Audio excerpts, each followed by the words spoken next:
Nous allons faire maintenant un petit exercice pratique avec quelques modificateurs, dont un étant un plugin externe qui s'appelle Gribble. Donc avant d'appliquer ce modificateur dans 3ds Max, on va l'installer. Donc pour ce faire, on va le télécharger sur le site officiel. Donc là ici, on voit le résultat final avec peu de modifications. On va sur Internet, on fait une recherche Gribble, on prend le premier lien et on va trouver dans les plugins. Alors, il n'y a pas encore de plugin pour 2014, mais la 2013 fonctionne. Donc, on télécharge le plugin pour la 2013. Ça télécharge un petit fichier zip très léger. On l'ouvre et on va prendre, si on a 3ds Max version 64 bits, ce qui normalement est le cas pour le plus grand nombre de personnes, on va copier ce fichier et le mettre dans le dossier où est installé 3ds Studio Max.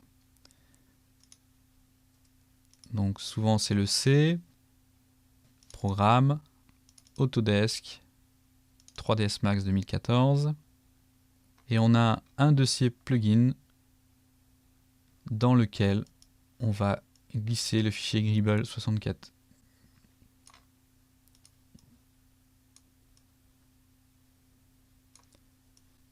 Voilà, on l'avait déjà fait.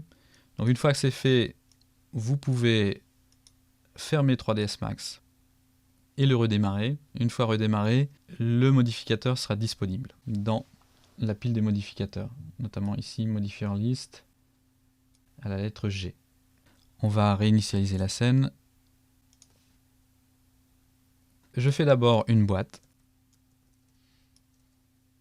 Je fais peu de polygones, j'en ai pas besoin pour le moment.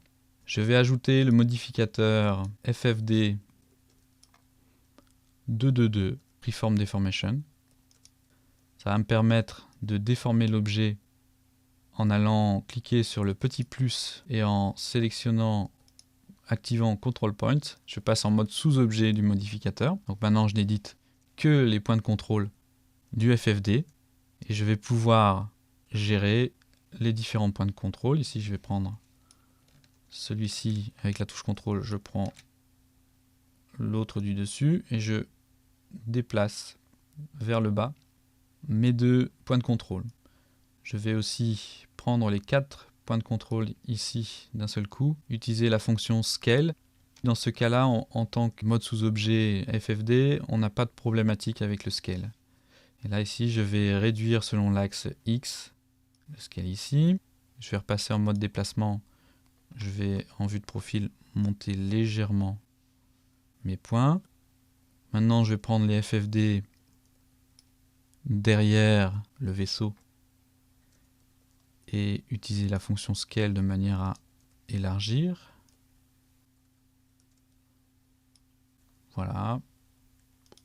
En déformation, c'est suffisant. Et maintenant, on va voir ce que ça donne en ajoutant le modificateur Gribble. Vous allez voir, c'est très intéressant. Il va permettre de faire un effet à la Star Wars, donc des petites extrusions aléatoires sur les différentes faces. On a les paramètres d'extrusion pour définir la hauteur maximum des extrusions, la hauteur minimum, le niveau de taper, c'est-à-dire d'inclinaison, les petits widgets et les petits détails supplémentaires, on va pouvoir les paramétrer aussi. Changer en taille, ajouter en densité pour en avoir plus.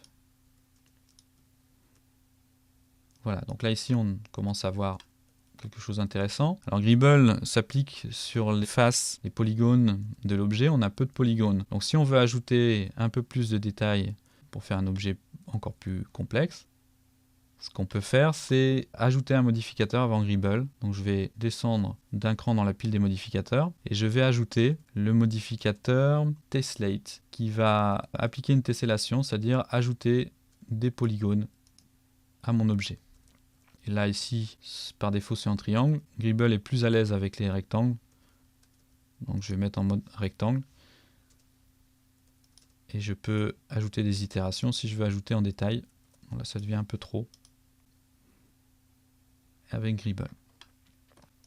On a un résultat intéressant sans avoir eu à créer trop de polygones, juste avec 3 modificateurs. dont le nouveau Gribble qui est en fait un plugin externe. On pourra aller plus loin en utilisant la modélisation polygonale pour créer un vaisseau plus complexe. Ça, on le verra plus tard dans la formation.